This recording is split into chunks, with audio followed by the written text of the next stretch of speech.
welcome back to The Short Game. This is a show about short video games, games that respect your time. I'm Raygan Kelly, and I am joined by two awesome co-hosts this week. Laura Nash. And Shane Kelly. And this week we are talking about the hotly anticipated new release from Simogo, Sayonara Wild Hearts.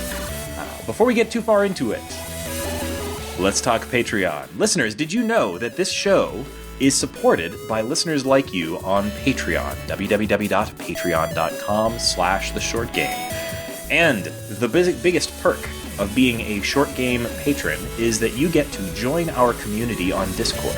The Short Game has an active Discord where we chat about the games that we are doing for the show as we're playing them, and also afterwards. So if you've listened to the episode, have something to say, you can join us and talk to us directly about it, and talk to other engaged listeners about it.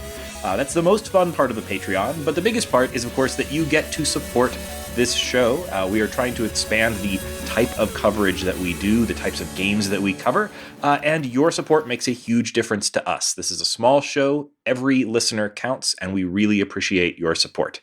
And if you want to know what we are talking about in the Discord, this week we had a huge fight over regional pizza styles, and we also discussed our mental breakdowns over the sheer number of new games released this week. Oh God, this week was, oh man, yeah. Mental breakdown is pretty much a good way of putting it. How many is too many? Yeah, too many is 100. 100 interesting games that we haven't had a chance to cover yet. So, the biggest one, the one that was easily the most hotly anticipated for me personally, was Sayonara Wild Hearts.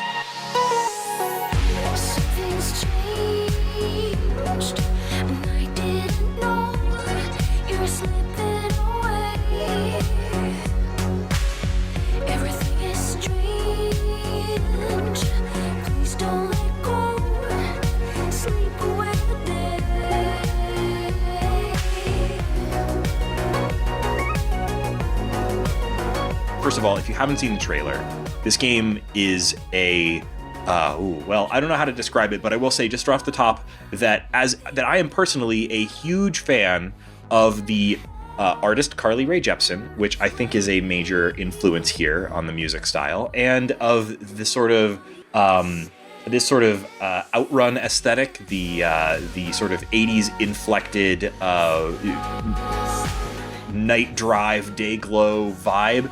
And this game checks all of the boxes, and it's also from Simogo, one of my favorite developers ever. So before we dive in, maybe we should just talk a little bit about who Simogo is and why this is so exciting to see from these developers. Yeah, Simogo, we've covered quite a few of their games on this. Where are they from? Somewhere Sweden. Europe. Sweden. They're just lovely Swedes. And we've covered several of their games. So the first one I remember playing is Device 6, which is kind of a mobile interactive fiction spy thriller where you did a lot of unique touchscreen interactions with the text content as you were kind of playing through. And it was a really early game that sort of like recontextualized like what a mobile game is, like kind of tried to, in a sense, it sort of broke the third wall, trying to remind you that you're holding a device that has different functions that you can engage with the game in a very physical, tactile way, because it was trying to sort of remind you at all turns that you're holding a device and that device can do things. And they had a second game that was really kind of felt like a follow-up to that. I'm trying to remember the name of that one. The Sailor's Dream. The Sailor's Dream? Yeah, okay. So those two kind of felt like they were of a piece. Really the same kind of interactions happening there. Basically, that was them trying to present puzzly IF through the lens of something that, could only be done on a mobile device. And then they've also done games like Beat Sneak Bandit, which that's a bit earlier actually. So that one, that was for what? A Nintendo console, one of the Nintendo handhelds, right? Nope, that was for iPhone. They've been iPhone all through their lives. They are Apple people. They are.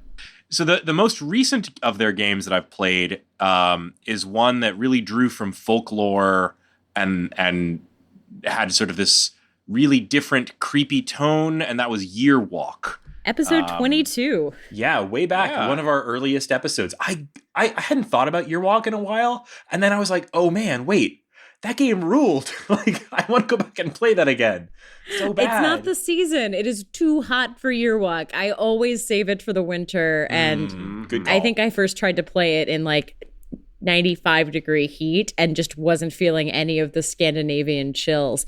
But I think Yearwalk is a very different game than this one.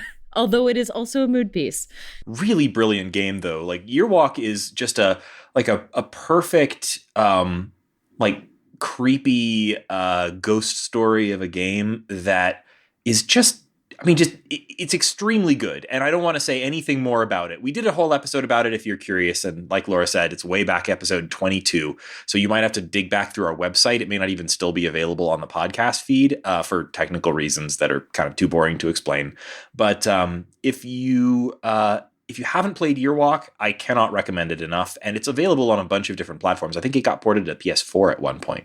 Mm-hmm. Yeah, for Simogo, I'm actually a completionist. I've played all of their games. They've got a couple other smaller ones. And I think that they've been known for a long time as a mobile purist studio. They've kind of made these app experiences that they ported later, but they always came out first on mobile. So it was a huge deal when Sayonara Wild Hearts was announced to first be a Switch game. Yeah. That was the big thing. And we learned the reason they were quiet is because they were part of Apple Arcade. So they couldn't say they were part of iOS. I got really nervous that they had abandoned mobile forever.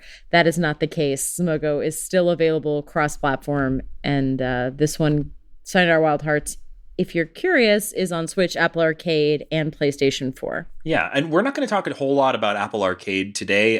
We may do a whole episode about that, rounding things up later, or maybe not, we'll see. But none of us played this game on Apple Arcade for this session. I think we all played it on Nintendo Switch. There's definitely, if you have an iPhone, and that's a good gaming platform for you, and you're already thinking about Apple Arcade, I would say probably this is the biggest draw for me personally for Apple Arcade. This game was the thing that made me think, wow, I can't believe that's coming out on Apple Arcade. And I almost upgraded my device to iOS 13, but I've decided to wait a little bit longer because iOS 13 seems like a little bit of a buggy mess. But this is available if you haven't done that yet, or you're not interested in signing up for another subscription service. This is available on the Nintendo Switch. I think that's what all of us played it on.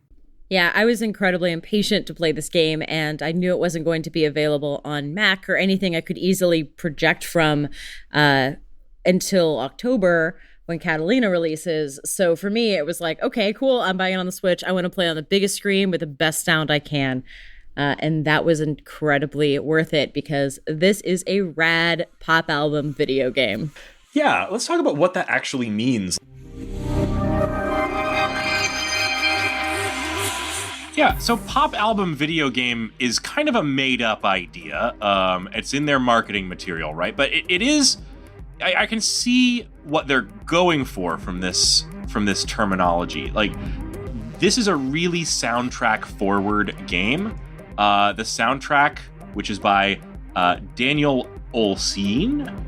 I hope I'm accenting that properly. I think it's Olsen. Olsen. Oh, thank you. Who have done previous Simogo soundtracks.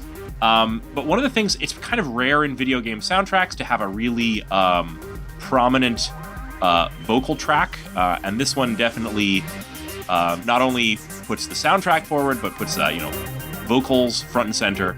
They have vocalist Linnea Olsen, who is according to our research, a Swedish singer, songwriter, and cellist. The soundtrack has that kind of pop vibe that's really vibrant and has that danceable electronic beat.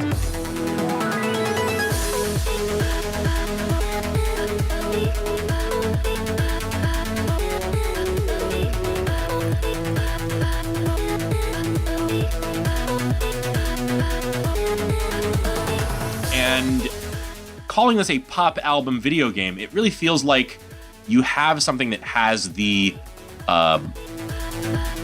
feel and the scope of a pop album, and really including in that the length of a pop album in the form of a video game. So playing through this really does feel like sitting down to listen to a new cool pop album for the first time. Yeah, it was funny, like, reading a lot of games media. No offense, guys, but there are a lot of dudes writing it, and they always compare it to things like Tetris Effect and other rhythm games. And to me, I was like, where's my comparison to Lemonade and Homecoming? Like, This feels like if Beyonce was making a video game about her stuff, I feel like, it feels that kind of like extra layer where someone took a pop album that is complete in and of itself and thought, what if we added something on top of it? Yeah, for me, this was like 100%. This is Carly Rae Jepsen's Emotion, the video game. Someone finally gave Carly Rae Jepsen a sword, but they also gave her a motorcycle and she can fly, and that is this game.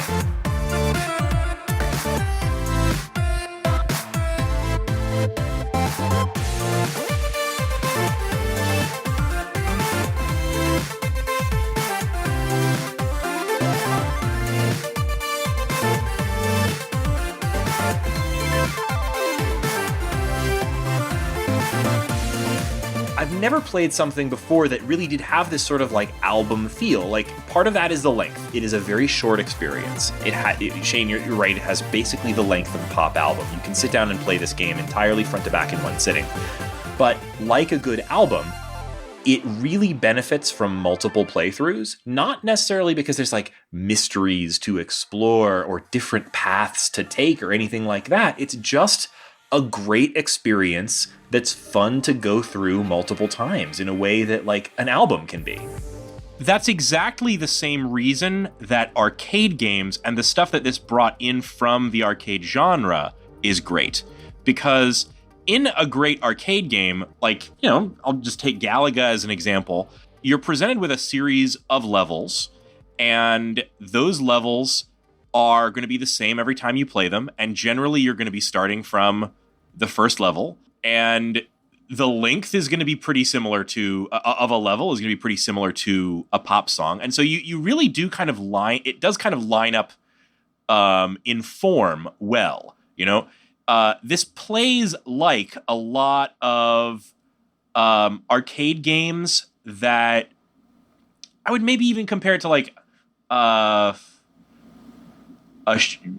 what's the best arcade game to compare this to, Raygan? You're a little bit more well-versed in arcade games than I am, but I would almost compare it to something like a Metal Slug, because you're like, let's charge through this level and like grab all the grab all the glowing hearts. For me, it's absolutely Outrun, because Outrun is it's a driving game more than a racing game, right? You're not racing other people. It's about enjoying the wind in your hair experience of driving a car real fast. You get to choose your soundtrack in that game, and music is very important to the game Outrun. And so it's about driving fast, feeling cool, listening to good music, and putting in quarters every X number of minutes, basically, right? But that's what Outrun is. And I mean, Outrun was one of the things they listed as one of the influences on this game, and it's the number one influence on the list that I saw. There is yeah, absolutely, and there is a level in this game that is basically Outrun. Plus drifting, which is good. But like the whole game, I had sort of that same feel of like, I want to listen to a really good piece of music, go really fast, and see cool visuals the whole time and interact with it, sometimes more, sometimes less. It's a game that like, it's very kind to the player. It's not really requiring a huge amount of you. But you're constantly engaged with it interactively while also getting this really great sort of presentational, beautiful visual experience, and also of course the music. It's an album length music video that lets you, the viewer / participant, have that arcade experience of just like constantly having a score in the upper left hand corner of your screen, and you're grabbing those dots, and those numbers are going up, and that feels good. And also rocking the fuck out feels good. Yes. And I will save some of my, it's interesting because the things that are slightly different. Like, this is not quite Carly Rae, because Carly Rae is much more about like word painting and really clear voice, and this is much more of a mood, and it is really accessible and very friendly to the player, but it also doesn't exactly feel like a rhythm game because of it. And there's all these kind of little things that if you're looking for a pure rhythm game, please keep listening, because there's a lot of little changes they've made. But I will say that when this is going at the perfect blend of pop song and a lot of stuff happening and just like almost too much happening, it can feel really great. When this game was cooking, it was like, game of the year. When it was a little off to me, I was like still having a really good time listening to pop music, but the game didn't quite click. So to me, it's kind of like, I always felt really good because the music is so good and I am so in tune with the music, but it was much more of a vibe sometimes than I wanted it to be like a religious experience. And some people have called it a religious experience, and they've also called Tetris Effect that one, but maybe Tetris Effect, because I was more engaged, felt a little bit of a stronger connection. That said, I'm still going to replay this game a ton. It's funny to think this game is rad and like really admire it, and it's so confident, but like also this game is absolutely oozing with confidence. Every absolutely. Image here, it just feels so carefully constructed and perfectly placed. Like you don't like see a character throw a fireball. They dance a fireball into existence and it flies towards you while you dance your way out of the way. It's so extra and I really like it.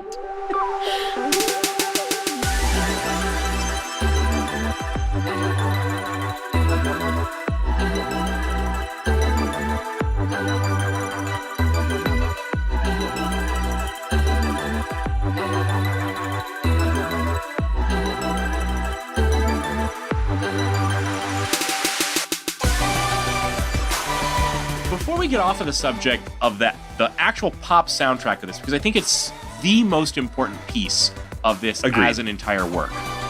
Raygan, and I'm sure you'll already be hearing some of the music here. Raygan, that's your cue. Edit this music in.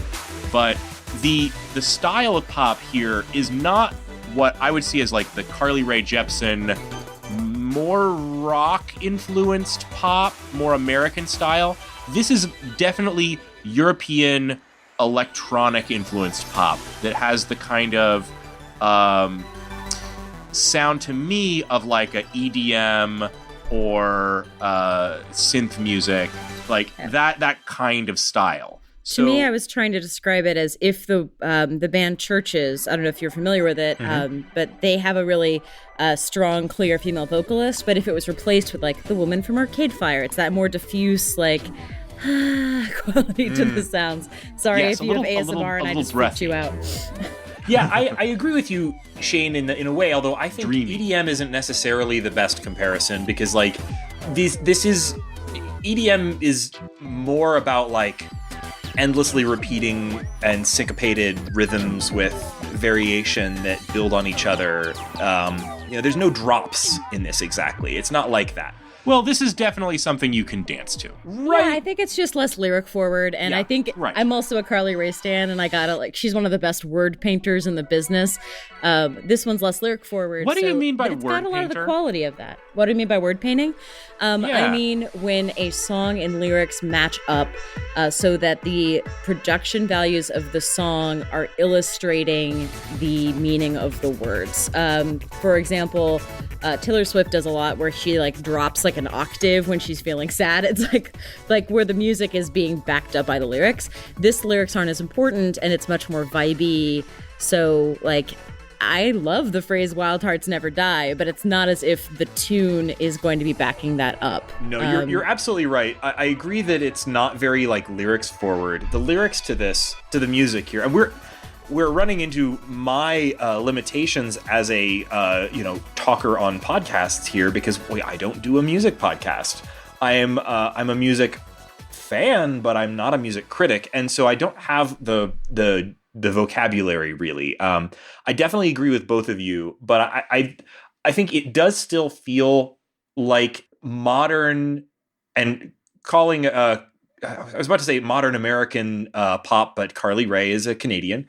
But it has it has that it has something that really does still like all of what you said. It's got the layers, but it has the layers. It has something about the layers there that still has that feel for me and still activates the same part of my brain.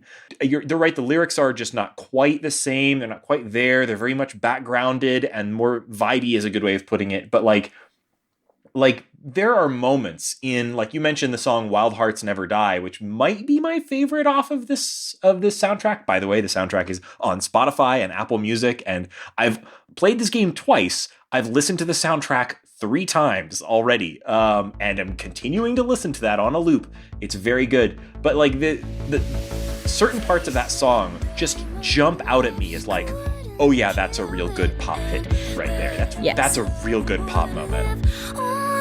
Until it all fades to black, names roll by like a movie, no way back. Come on, who are we fooling? This is all it is, this is all the ball. 'Cause why not surrender, why not surrender?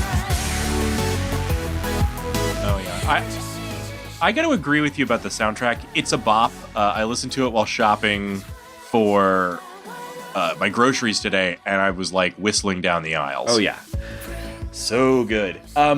So obviously the music is maybe the most important part of this game.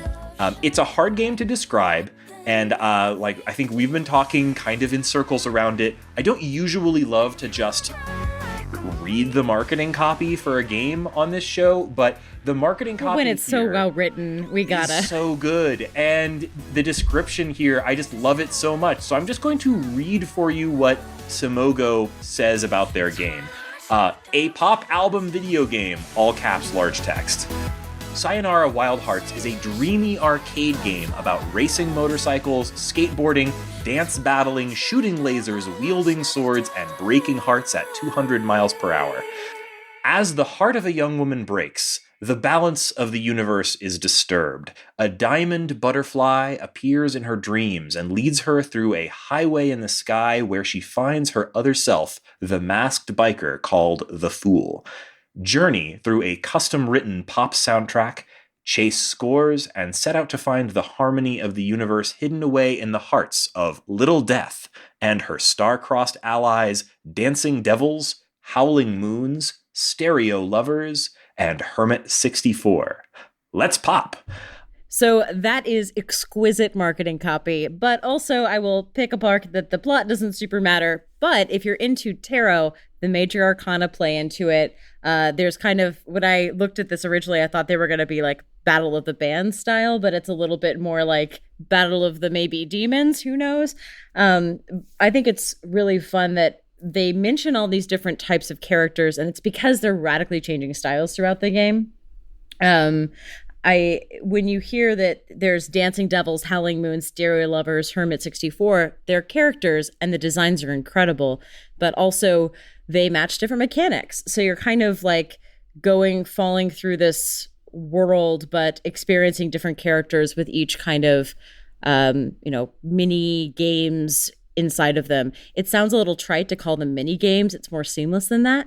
But when you hear Dancing Devils, Howling Moons, Stereo Lovers, those are all very different songs, very different feels, very different mechanics, very different designs. It's much more expansive than what you might think when you read that first paragraph. Yeah. And the character designs on all of those are just so good. Like Little Death is this like incredible character design. I think probably my favorite. I cannot wait for the cosplay. It's the easiest but coolest cosplay. Oh my God. I could cosplay this for $8 and look like $1 million. Absolutely. The appeal of this game to me, so much of it rests on these character designs and the fact that you're spending only just like maybe a couple of minutes with any of these characters before you kind of break their heart and move on just leaves you wanting so much more out of this. Like I would play an entire character action game, like a 40-hour game with these kinds of characters and style.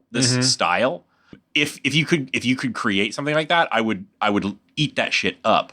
But the fact that you can really just, you only get this tiny window into like what any of this stuff is. It's so dreamlike, but it's so defined, you know? So something surprising to me when I started playing it, and I should have known better because they call it an album. Guess what? Albums have tracks. And the first time you play this, you cannot play that album straight through. You choose a track and then you fall into the level. And that's when you get those different modes. The song plays. And for the length of that song, whether it's a short minute or if it's a more lengthy number, you are going to radically shift perspectives. You're going to change gameplay styles. There's a million things I'm trying very hard not to spoil. But for me, one example is you might be falling through a teleportation chamber and you're in this tunnel and then suddenly it opens up and then you're skateboarding and then suddenly you're sideways and you're dodging bullets. There's just a ton of ideas. And the whole time there's only two controls. There's a single button and there's a joystick. And once the song is over, you are back at the album screen. It's time for the next track. So they're short experiences, they're short songs. Once you beat the whole game, you can play them continuously. But that's kind of, we're going back and forth between talking about the songs and the levels because there are divisions that first time you play it. But also there is a unity between song and level. Each level is a song, each song is a level. And so it kind of keeps that album feeling throughout. It does. I kind of am surprised they arranged it the way that they did. I would have preferred that my first experience be that, you unlock what it calls like album arcade mode at the end once you've completed the game, which is basically no cuts. You play straight through every song one after another with no like return to menu. And I honestly would have preferred that be the default experience, and have the like choose a level one at a time and back out to a menu and see your score after each one be sort of, or at least each arc. I feel like there's some very definitive arcs in here. Every couple tracks you fall through, Heartbreak 1, Heartbreak 2, Heartbreak 3, Heartbreak 4, they're all kind of visually the same, getting increasingly more complicated, but they feel like they're sets. So like listen to these 3 songs and then maybe the first time through you play a set, you take a break. It seems kind of a shame to separate those out. I think there's reasons to kind of prefer the arcade experience, but I definitely did not. When I say the arcade experience, I mean like that straight through beginning to end of the levels, right? And most of this game is extremely arcadey. The basic movement that you do and the action interspersed with little cutscenes with these characters, all of that's very arcadey in terms of its structure. But what I like about that initial playthrough is that it's telling you, look, you can come back and play these things again. And it's very appealing to want to do that. On my first playthrough, I had several of the levels that I just really liked the song, but I felt like I did badly on the level, right? And so during my first playthrough, I was repeating several of the songs just because I wanted to see, I wonder what would happen if I didn't crash the motorcycle every 3 seconds, Yeah. And sometimes if you die a lot, it does really mess up. And there are like mood. things that kind of tempt you into replaying this overall, and we'll get into that later. But there's some basic stuff like gathering these diamonds. It's pretty clear that you may, want to replay in order to gather the 2 or 3 diamonds that show up in each level. So, that arcade structure is great, but I liked that they leave it open to you to navigate around and replay. I'm much more likely now to be diving back in and playing the same level like 5 or 6 times, having played through it once. I played through it.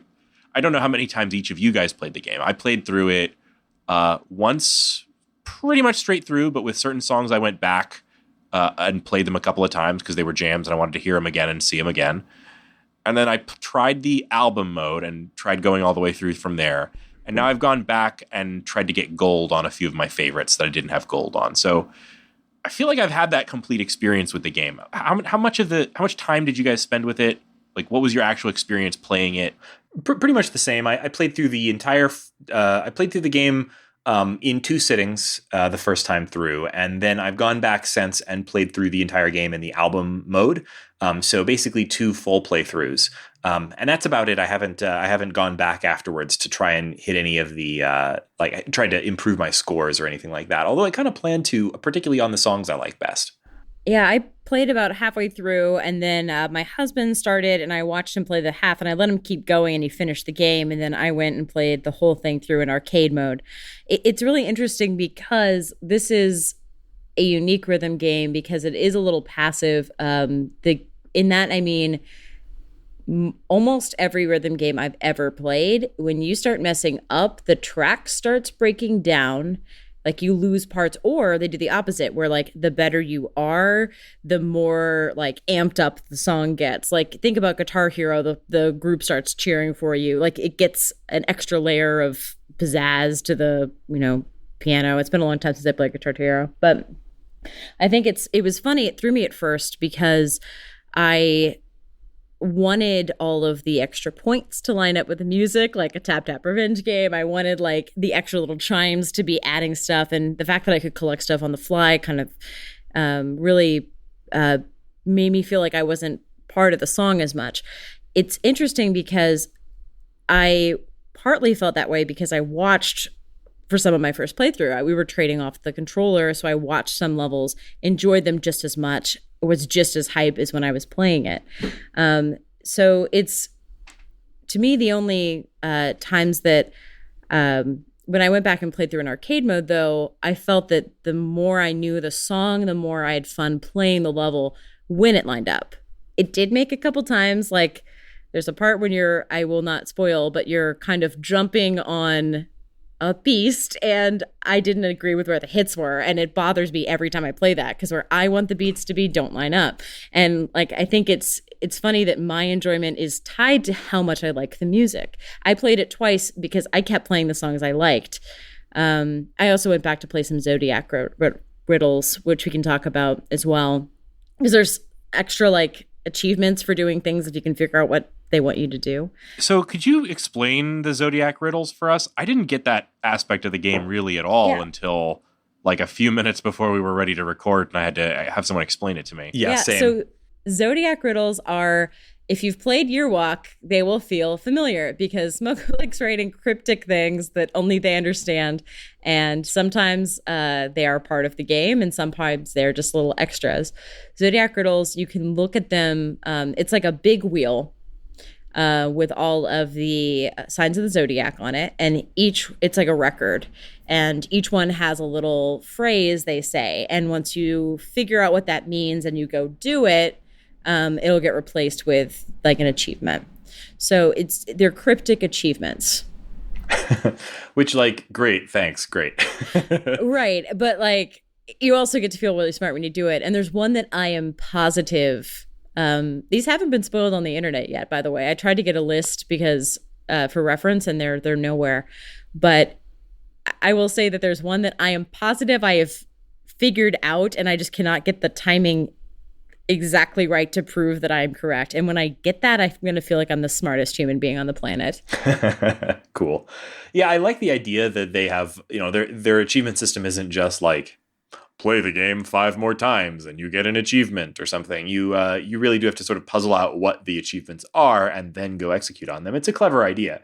And I probably will do some of that, but for me, mostly I'm just interested in engaging with the music in a kind of a flow state, kind of cool music. Yeah, and I think they're optimizing for that flow state vibe because there's a reason, they have spent a lot of time on this music, and it is pure music. It's not as if they are buying a third-party soundtrack, and that if you're playing Beatles Rock Band and you have a terrible drummer, the idea is you probably know what the Beatles are supposed to sound like. We don't know what these songs sound like.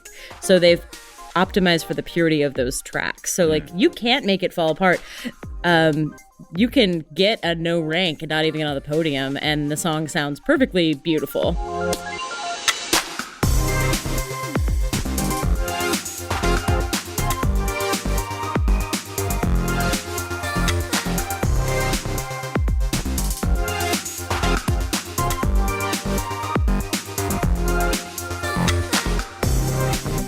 I want to talk a little bit about just the visuals. I mean, we talked a little bit about how the character design is very good, but that doesn't really fully express how cool looking this game is.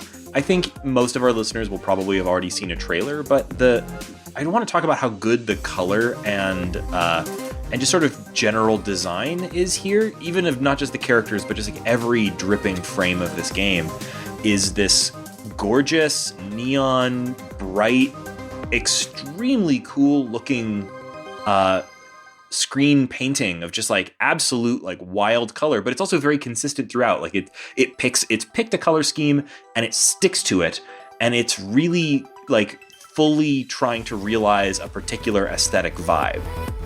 I mean, when he says neon, you're probably thinking neon on black. Nope. This is neon on neon pink. Yeah. Like, backgrounds are crazy in this game. Like, yeah, sometimes there's, like, brightly colored things against a black backdrop with a very sort of, like, Outrun, vaporwave kind of vibe. But that's the chill level. Yeah, but like, anytime there's, like, a important moment, like, an important moment means that a character who is riding a motorcycle will leap balletically off of that motorcycle, strike an exquisite pose mid-air, and the background fades into like bright red or something like that. Like there's these pulls of color where like anytime there's something dramatic or interesting happening, it doesn't just like zoom in or something. It like keys it with like bright flashes of color. It's just extraordinarily cool looking.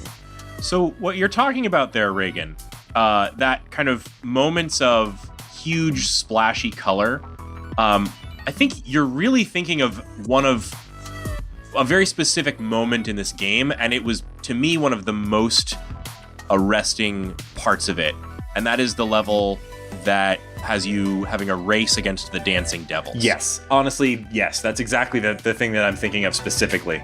That's my favorite level. Those are my favorite character designs in the game. I'm really glad they're right up front in this.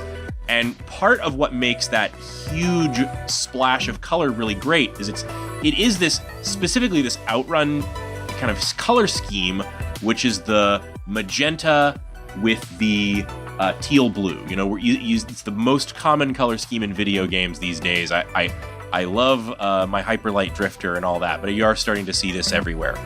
But what this game does, I think it makes this really still feel fresh to me, is it's so far in the end of this just dripping red magenta color that is used for so much. Like, those splash screens where you're seeing the dancing devils in these beautiful modern dance inspired poses, hovering in the air effortlessly, while meanwhile they are dressed. We haven't even mentioned their outfits. I mean, they're the pink ladies, but not pastel pink, like magenta pink. Like they've got the like 50s bomber, like little bomber jacket look. It's quite good.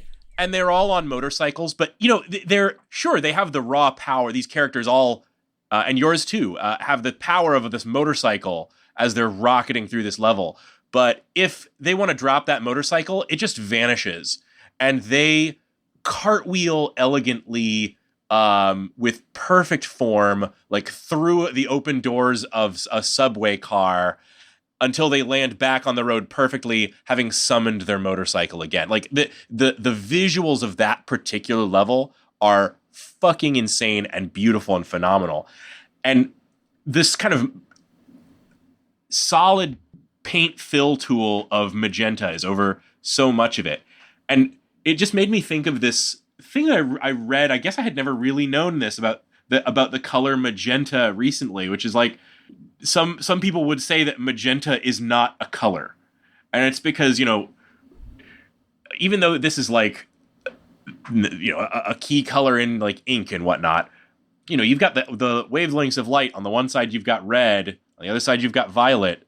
Magenta is nowhere on that color wheel. Violet is way off on one end of the color spectrum. Red is way off on the other. But what does the brain do when it detects wavelengths from both ends of the light spectrum at once? Generally speaking, it could sum them together, which, wouldn't be really what we see. It invents a new color halfway between red and violet, is what your brain does to see magenta, which is why it's such this, strange color, and you get this vibrant hot pink effect that's so hard to produce from any other color. Like, it's such a unique color. And this game is just like, it's found the perfect version of that color, and it's splashing it across this entire level that's already one of the most arresting things you've ever seen. I love it.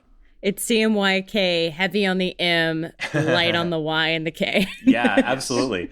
It doesn't always rely on that exact color scheme. Like you'll see levels that lean more towards sort of like dusk-like purples with like vague vibes of like sunsets. Or I remember just being really impressed with how much there's a one level with a stag running through the woods, and the stag is a sort of a white color, and that like white standing out was just like pop.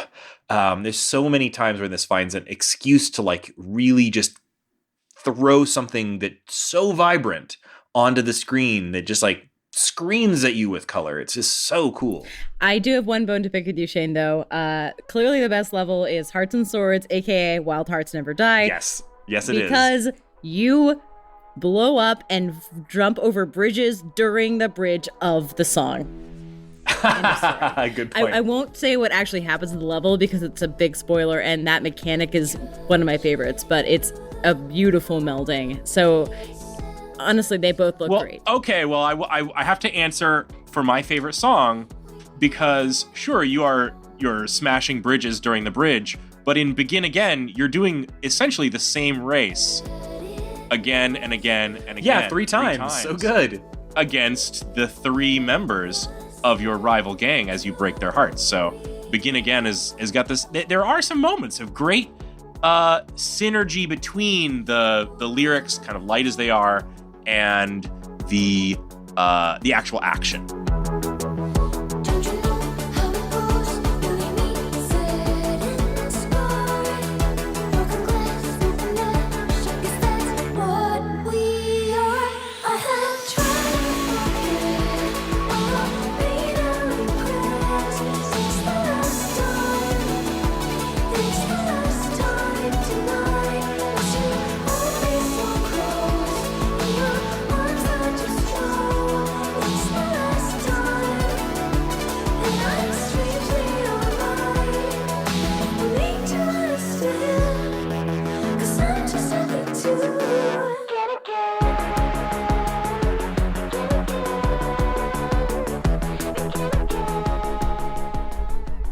I hadn't caught the bridge thing. I love that. That's great. I misspoke and I said Wild Hearts Never Die, but I meant the other one. But it's like Wild Hearts. I'm trying to give me a second to look up the Spotify list. Sure.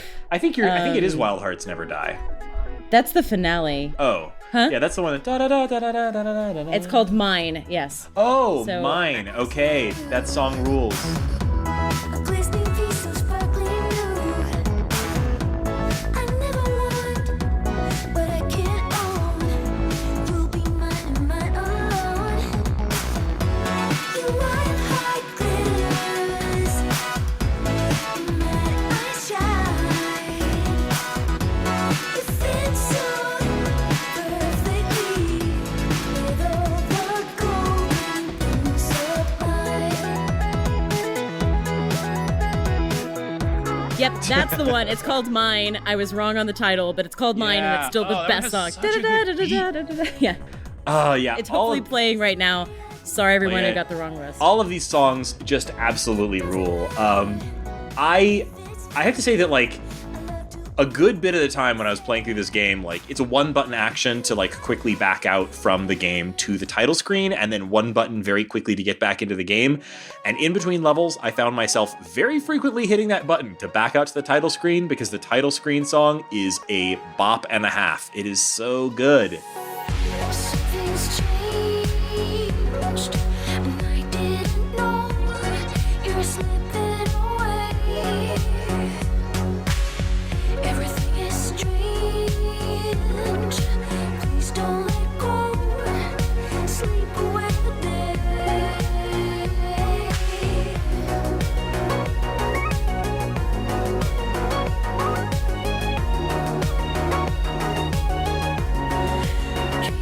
It's telling that I can't remember my favorite song because the lyrics don't matter. Yeah, like honestly, the lyrics to none of these are like particularly great, but like the oh god, they're just such good pop songs. Like they're great really pop really songs. good. Oh, and narrator Queen Latifah. Oh right. I forgot to mention that at the top. Right, I meant to. Weird, right? The game has very little spoken anything, but it does begin with some on-screen text, and it's read by a narrator. And I actually had this, I don't know if this is a spoiler, but I found out about this before I played the game, that there was like a very late game edition, late development edition, where Annapurna somehow got in touch with Queen Latifah. They were like, Annapurna was like, oh, we should really have a narrator read these title cards that you guys have put at the beginning of the game, right? And they reached out to Queen Latifah and somehow made that work. And her voice is great for this sort of thing.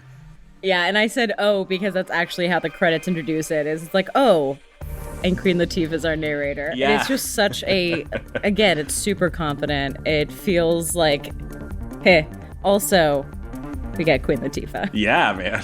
They got Queen Latifah. Like, what a weird, thing, but it really works. She was great in it, or what little she had to say. Like, she is there to read the text at the beginning and end of the game, and also to be the person who says gold rank whenever you finish a level or whatever. I loved that.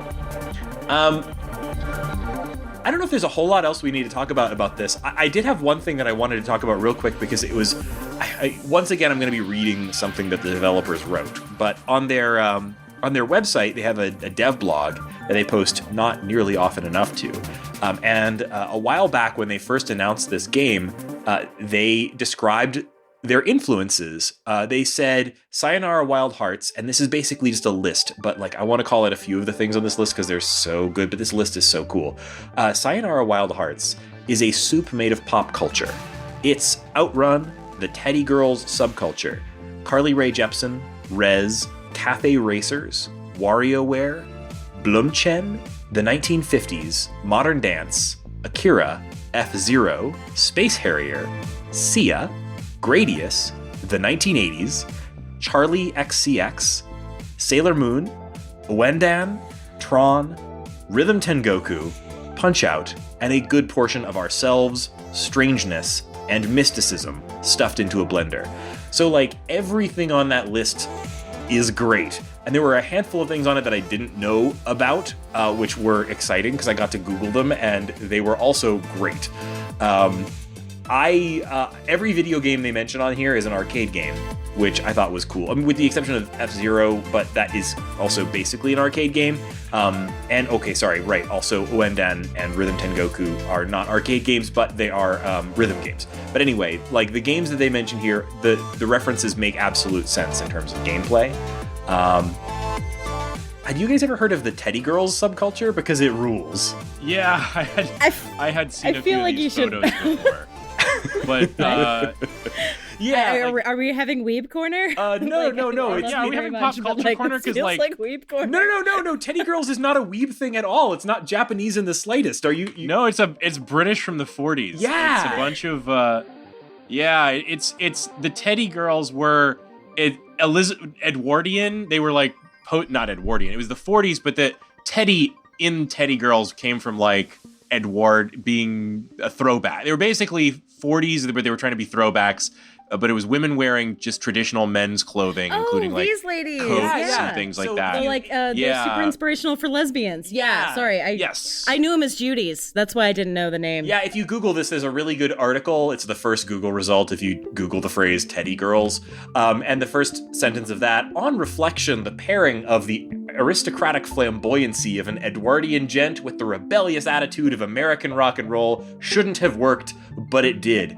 And like, holy crap, you look at the photo that they have as the like header image of this article describing this subculture, and it's like, oh, of course, this is exactly what they were going for. It's a young woman standing in what looks like a construction site, and she is wearing the best sort of dinner jacket with big lapels and something pinned to the lapel, sort of languidly smoking a cigarette and looking at the camera with like a look that's halfway between boredom and disdain, but also real cool. And she's, just such a good look.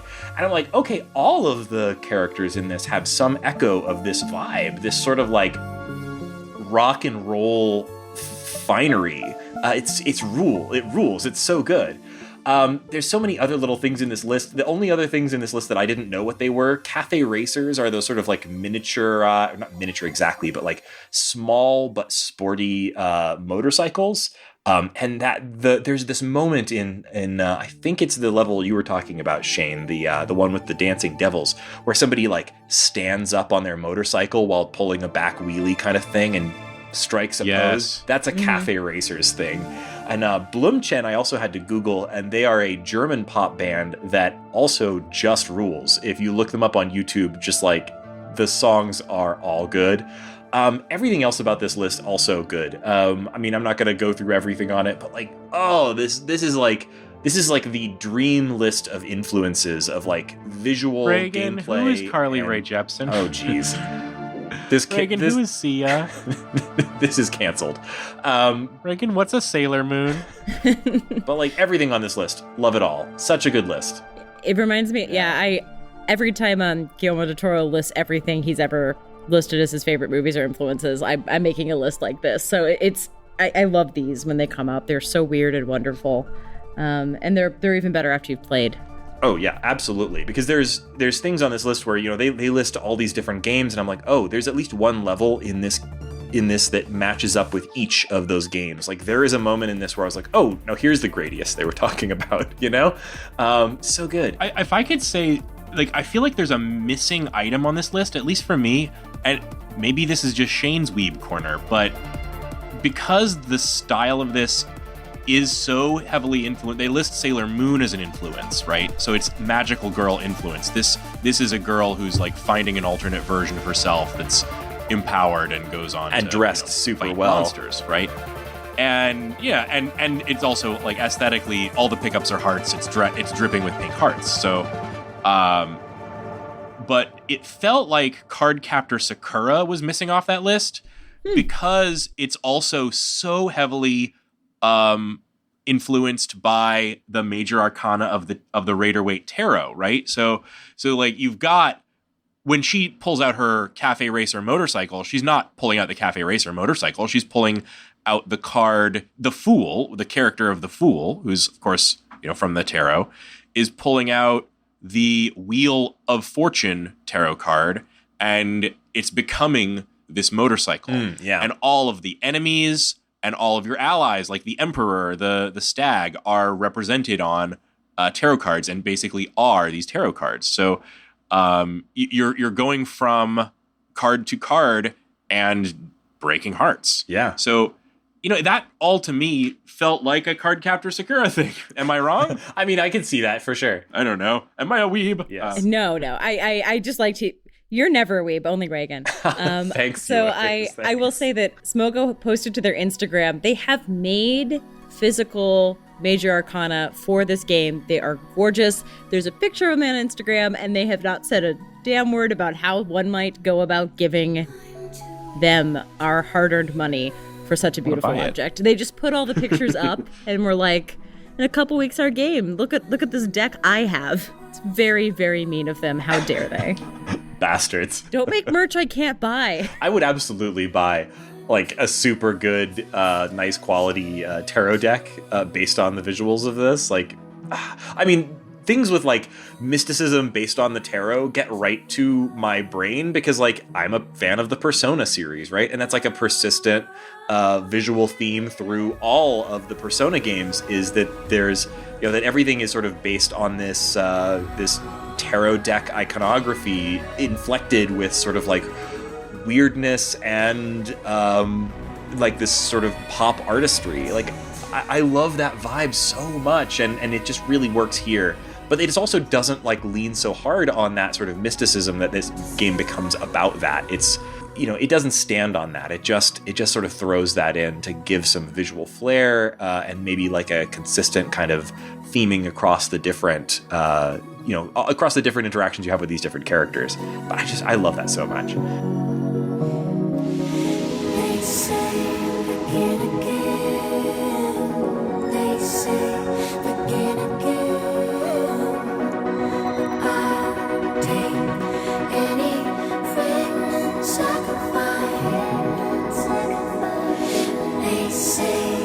begin again. They say begin again.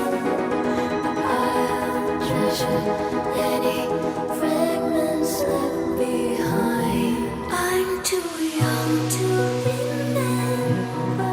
I really dug this game. I 100% recommend checking it out. Nintendo Switch is a good platform for it. You know, if you've got a good setup for playing iOS games, the arcade option is definitely there. If you want to sign up for the free trial, that's awesome.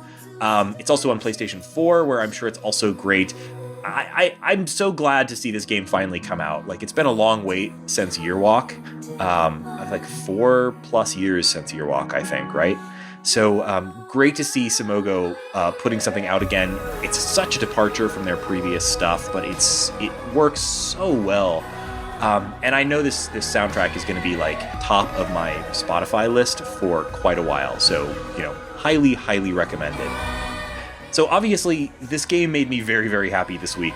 But listeners of the show know we love to do a segment here at the end of the show called What's Making Us Happy This Week, where we talk about non-video game things, or maybe tangential video game things that are making us happy this week. So Shane, what's making you happy this week? You know, we're getting a little ahead on our games on our schedule, which that is always something that makes me a little bit happy. And so I am going to take this as a bit of a preview. I won't talk much about the game Untitled Goose Game, which I am enjoying and loving and can't wait to talk about on the show with you. Came out one day after this game, which, like, this has been the weirdest week of like absolute flood of games that would be perfect for this show. Yeah. Anyway, sorry, Shane, go ahead. Well, in that flood, that's pretty much all I'm doing is trying out new sweet indie short games. The thing that I want to, instead of spoiling anything about Goose Game, is just I want to tell you a moment in the very first bit of Goose Game and how my kid reacted to it, because he's starting. This was the first game that he really got excited to watch me play, and I guess it's just because the game is so simple, and you know he likes geese already. There was this moment where the goose found a pacifier and picks it up, and you can pick up things in the goose's mouth, and he flipped out. He just loves it. He's like, I had to spend like 5 minutes. He was yelling, "Make him a baby! Make the goose a baby!" And he would pick up the pacifier, and he would clap, and he loved it. And then I would drop the pacifier. He's like, make him a baby again. And he's been loving watching me play it, giving me telling me everything that Goose should do. So fun. And his instructions are as good as the game. Oh man, that's so good. I love Ty's side quests. I want you to put them in the Discord so that I can also go on them. Absolutely. Okay. You know, it hadn't occurred to me that Untitled Goose Game would be a good game for kids, but like it sounds perfect for kids if they can. I don't know if kids will be able to, like kids Ty's age will be able to play it, but at the very least he'll be able to engage with you through it, and it just sounds so much fun. I can't wait. Yeah, and they're kind of morally bankrupt anyway. So. I mean, geese and toddlers are basically the same thing. Absolutely. Yeah, same mental capacity. Yep, and same general like. But in geese, it seems clever and scheming. But in humans, it seems. What are you, 2? They're both agents of chaos, is the thing. I think. Yes. Well, I'll go next. My thing that's been making me happy this week is also tangentially video game related. The listeners to this show who've been listening for a while, maybe you caught our episode on arcade games on the Switch, have already heard me just express how much I really love the game City Connection. City Connection is a Jalico arcade game that came out in 1985, and it had a very good, but I don't know exactly how popular, but like decent NES port that's very good. So that was where I discovered the game. There's a good NES port of the game. Later, I tried out the arcade game, which is even better and has a nice port on the Switch. But I thought that this was just this sort of lost thing, right? Like this is a game that apparently less than 1,000 arcade machines of it were ever produced, according to some websites that I read. So who knows how true that is. But anyway, not a common game at all. And not one that really got a lot of notice in the US at the very least. But Jalico is a sort of like, third tier company, but they had some hits other than City Connection. So the company is known in a sense. But anyway, I thought that this game that I really, really love, a game that I'm like really nerdy about, was essentially forgotten to history. But what's been very exciting and making me happy this week is that I found that that's not entirely true. So I found out some of this like in little piecemeal pieces over the last several weeks. But first I discovered that there's a company in Japan called City Connection. I was like, that's weird. I wonder if that's a coincidence. And then I found that their logo on their Twitter page, their header image on their Twitter page is a screenshot of the video game City Connection. And I was like, oh, well, clearly that's not an accident then, right? Okay, that's neat. But like, how does that relate to the actual game City Connection? Do they have the rights or anything like that? So the answer apparently is yes, they have the rights to the entire Jalico catalog and they've been doing stuff with it. But mostly it's like, because their website is entirely in Japanese, and when their games that they've worked on are released over here, they're not released under the name City Connection. They're released under a few different names. It's been a little confusing. So it took a while to kind of get to the bottom of what's going on here. So City Connection, first of all, it's very exciting to me to know that there is a company out there who owns the rights. It's not absolute abandonware. And apparently they care about it enough to name their company after the game, which is very exciting to me.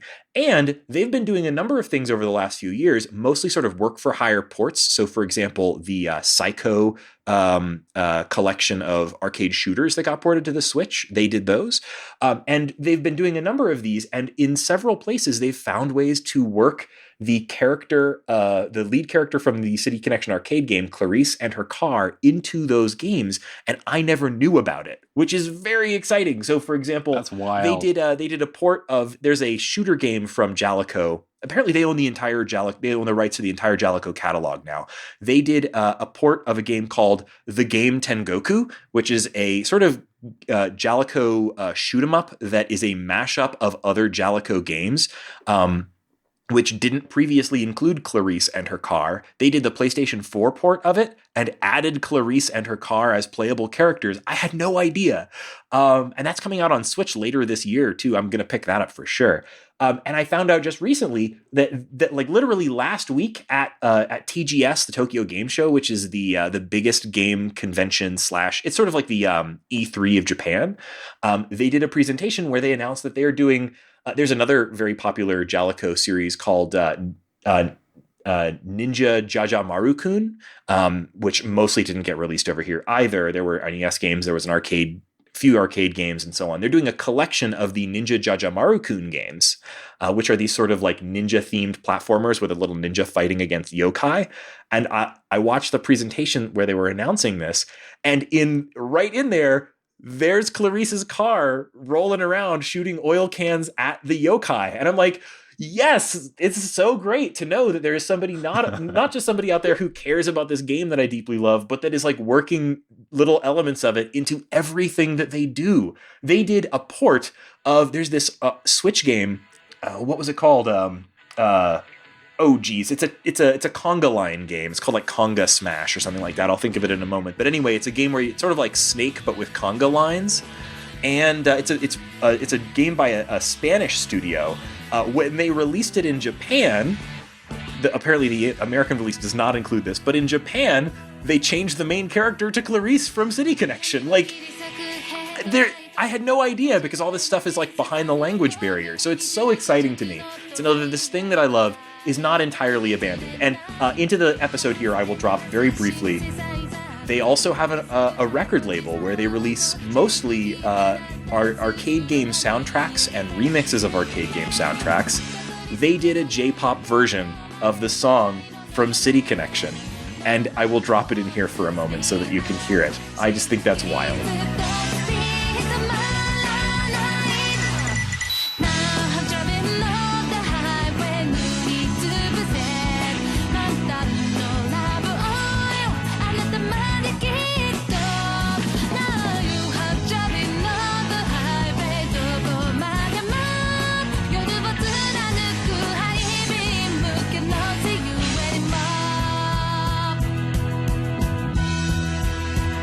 So this thing that I love is not dead. And that's what's making me happy this week. Laura, what's making you happy this week? So I haven't been on the podcast for a couple weeks because I was going through some rough family stuff. And thank you, everyone, for just being like, okay, go feel your feels, Laura. We are going to take care of it. So thank you to all my co-hosts, first of all. But in the meantime, so when you are feeling sad about something and you are a huge media nerd, everything you watch kind of feels superficial. So I didn't want to watch something sad because I was already feeling sad. But I found out that Steven Universe is fantastic for this. I rewatched it with my husband, and also Carole and Tuesday, which is a new Oh, you're watching Netflix that too? I just started it. It's anime. so good. I haven't finished it yet. Yeah, these are both super pure, and I think that people are feeling feelings, and they will express them, and they share them with other people. So it was kind of like learning lessons from children's oriented TV. It was very happy inducing, and it kind of encouraged me to like go out. So I visited some friends. We threw axes. I weirdly won axe throwing, which was completely inexplicable because my friend Brian was a savant. He threw one-handed. It was terrifying. And apple picking. So I suggest that if you're also having a rough patch at some point, like, and you don't think anything is meaningful, like sometimes the cliche, like Instagram-y things are actually really nice. They're wholesome and pure, and there's nothing wrong with that. Sometimes it is just what you need, even if it feels like it might be cheesy. I love that. Thank you, Laura. And yeah, I as a very brief side note, like Carole and Tuesday is on Netflix, and watch the dub. The dub is great.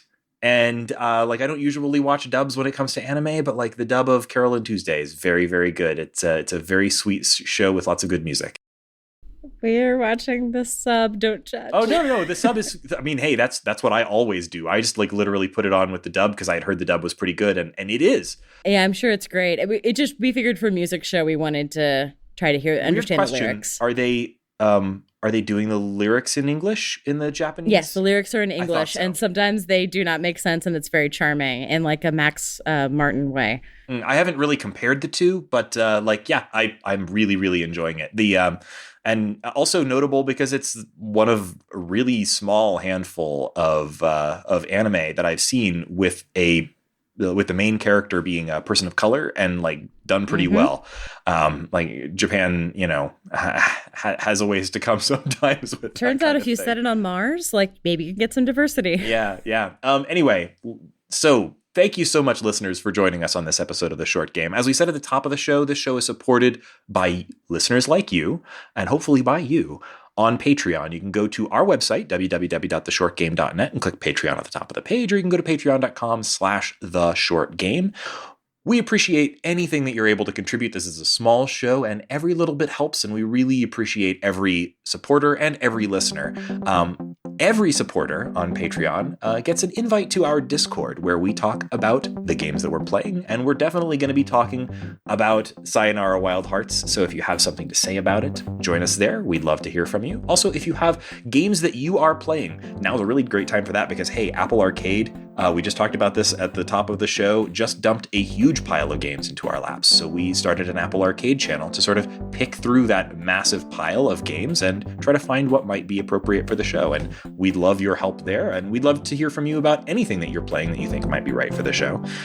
So join us there on the Discord. $1 a month or more gets you in there. $5 a month or more gets you into the shortlist. And the shortlist is our team of most valued patrons who are helping us decide the path for the Patreon. A big part of that is that we're currently making plans for patron-only content. And so if you have an interest in that, or if you are interested in helping us set the course for that, we would love to have you there.